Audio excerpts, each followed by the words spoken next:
राजस्थान के झालावाड़ जिले का पिपलोदी गांव 25 जुलाई की सुबह यहां के सरकारी स्कूल के कमरे ढह जाने से 7 बच्चों की मौत हो गई और 21 घायल हो गए।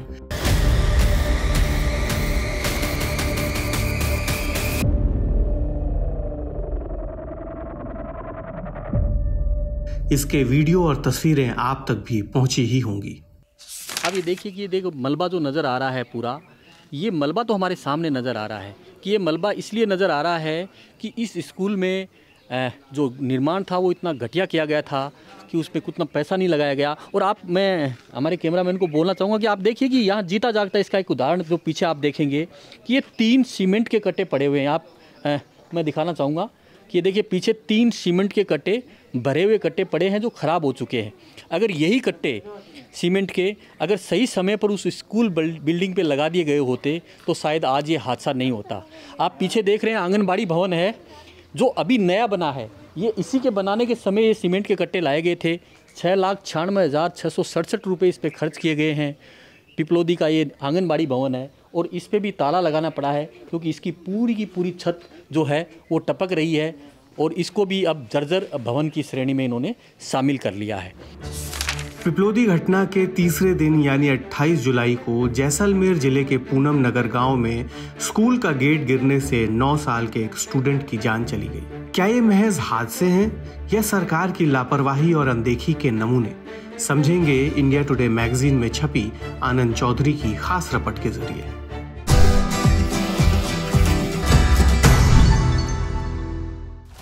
प्रदेश के अलग अलग हिस्सों में पड़ताल करने पर मलबे के ढेर में बदल चुकी कई जर्जर स्कूलों की कहानियां सामने आईं। पिपलोदी से महज 3 किलोमीटर दूर चांदपुर कस्बा गांव के सरकारी स्कूल की हालत बेहद खस्ता है। 5वीं तक का ये स्कूल है और इस स्कूल की देखिए कि आप आज कंडीशन देखेंगे तो ये स्कूल बच्चों के बैठने के लिए तो छोड़िए, बच्चे इसके आसपास भी आए तो भी खतरा है। आप देखिए ऊपर दिखाना, मैं कहूँगा कि ऊपर दिखाएं एक बार। इनकी पट्टियों की स्थिति देखिए कि ये जर्जर हो चुकी हैं। फर्श पे पूरी तरह से पानी हो रखा है और पूरा फर्श जो है वो पट्टियों से टपक कर जो पानी आया है उससे पूरा फर्श गीला हो चुका है और बैठने की लायक स्थिति में नहीं है। यहाँ के अध्यापक कह रहे हैं कि हम कमरे बंद रखते हैं, बच्चों को बाहर बिठाते हैं ताकि कोई बड़ा हादसा नहीं हो जाए, लेकिन फिर भी बच्चे तो बच्चे हैं, कभी कभी अंदर चले ही जाते हैं। आपको अब कमरे की एक स्थिति दिखाना चाहेंगे। यहाँ ये इस स्कूल का ये कमरा है। आप देखिए कि इस कमरे की आप अगर स्थिति देख लेंगे, ये सामने जो टेबल रखा है इस पे ये देखिए ये बिछा रखा है कागज़ का और इस पे देखिए पानी भरा हुआ है। ये सारा पानी छत से टपक कर नीचे आया है। अब सवाल ये उठता है कि क्या स्कूल की यह हालत सरकार के डेटाबेस में नहीं है? अगर है तो कोई एक्शन क्यों नहीं होता? बूंदी जिले के डपटा गांव का सरकारी स्कूल भी 21 जुलाई को ढह गया था। गनीमत ये रही कि उस वक्त स्कूल में कोई भी छात्र या अध्यापक नहीं था। ग्रामीणों ने बताया कि खंड विकास अधिकारी से लेकर ब्लॉक शिक्षा अधिकारी तक हम इस जर्जर भवन की शिकायत कर चुके हैं, मगर किसी ने ध्यान नहीं दिया। हम क्या करें, शिक्षा विभाग वाले करेंगे, वो पैसे डालेंगे तो हम काम करवाएंगे। हम क्या करें, पंचायत के थ्रू आ रहा है तो पंचायत करवाएगी काम को। सरपंच से बोलते हैं तो सरपंच बोलता है कि इसके पैसे नहीं आ रहे, हम काम कहाँ से करवाएगा। अच्छा, सरपंच ये कहता है कि यहाँ के पैसे नहीं आए, लेकिन आप ये देखिए कि मेरे पीछे जो कमरा है उसके ऊपर पैसे लिखे हुए हैं। उसके 3 लाख रुपए आए, 2,97,000 रुपए उस पर खर्च हुए और आप उसके हालत देखिए कि इस कमरे को भी जर्जर बन गया है। ऊपर से पूरे कमरे में दरारें आ गई हैं, पानी का अंदर दरिया बह रहा है। जब निर्माण ही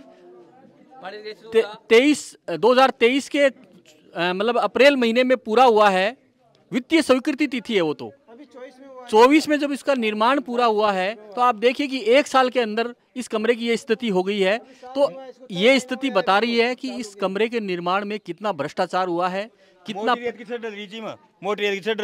प्लास्टर हो रही है, मोटी रेत की, नदी की बावल रेत नहीं में, तो यानी बजरी इसका इस्तेमाल नहीं। हाँ ना क्या कहता है, हाँ यो बढ़िया कट्टा तो ले गया, कहाँ कट्टा तो ले गया, बेच दे कट्टा देना।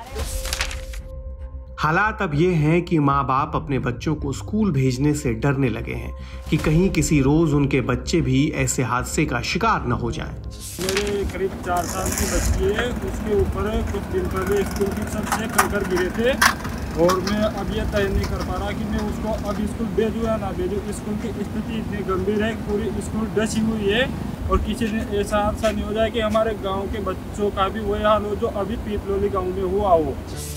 बारां जिले के रारोती गांव के सरकारी स्कूल का हाल भी ऐसा ही है।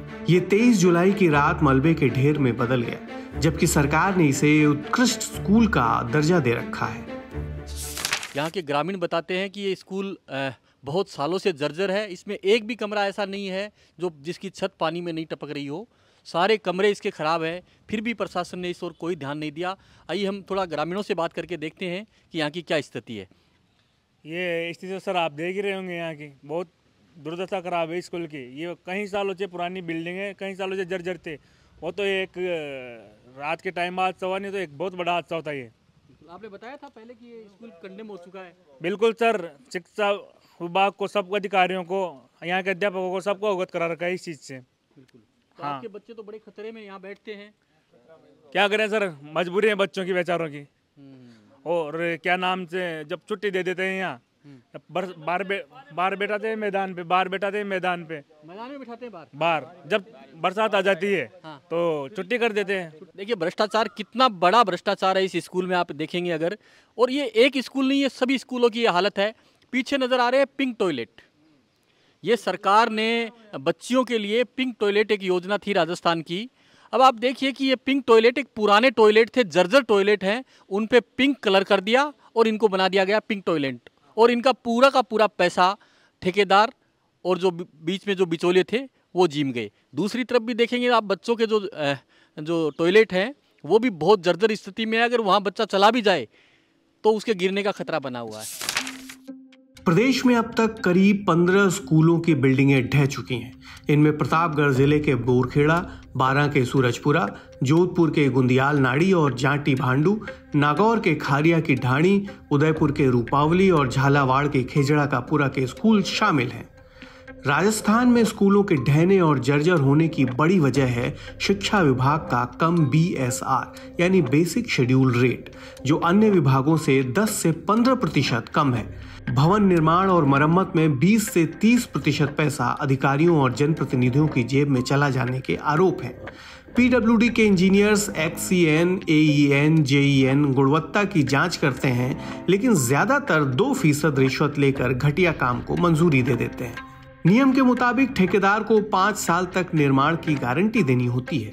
इस बीच दिक्कत आने पर मरम्मत करनी होती है, लेकिन राजस्थान में कोई ठेकेदार मरम्मत नहीं करता। पिपलोदी स्कूल की छत पिछले साल 2 लाख रुपए में ठीक हुई, पर ठेकेदार ने सिर्फ प्लास्टिक की जाली और सीमेंट का पतला सा लेप लगा दिया, जिसके बाद वो ढह गई। राजस्थान के कुल 70,000 सरकारी स्कूलों में 9,000 की बिल्डिंग जर्जर है। 2,500 स्कूल बिना छत या टीन शेड के चल रहे हैं। 5,500 स्कूल की बिल्डिंगों में बड़ी दरारें हैं और करीब 20,000 स्कूलों के 48,000 कमरे खस्ता हाल हैं। बारिश से पहले इन जर्जर स्कूलों की मरम्मत के लिए 400 प्रस्ताव भेजे गए, मगर सरकार की ओर से समय पर बजट जारी नहीं किया गया। हर बार हादसे के बाद ही सरकारी रिपोर्टें क्यों सजाई जाती हैं? पहले कार्रवाई क्यों नहीं होती? जर्जर स्कूलों की सूची शिक्षा कार्यालय में पहले से मौजूद है, फिर भी अधिकारी आंखें मूंदे क्यों बैठे रहते हैं?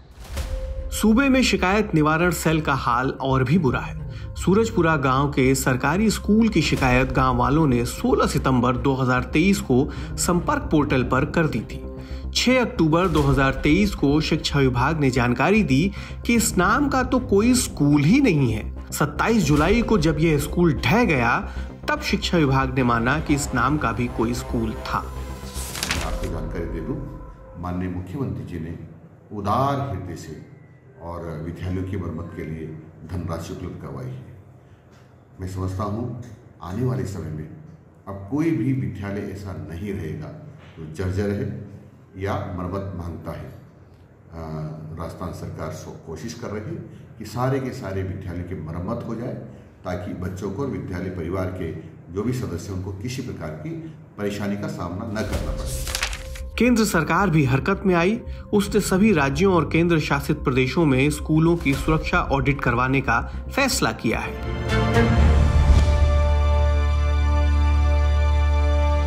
इसी तरह की तसल्ली से भरी हुई एक्सक्लूसिव रिपोर्ट्स देखने के लिए सब्सक्राइब करें इंडिया टुडे हिंदी का यूट्यूब चैनल और बेल आइकन जरूर प्रेस करें ताकि वीडियो अपलोड होते ही आपको खबर हो जाए।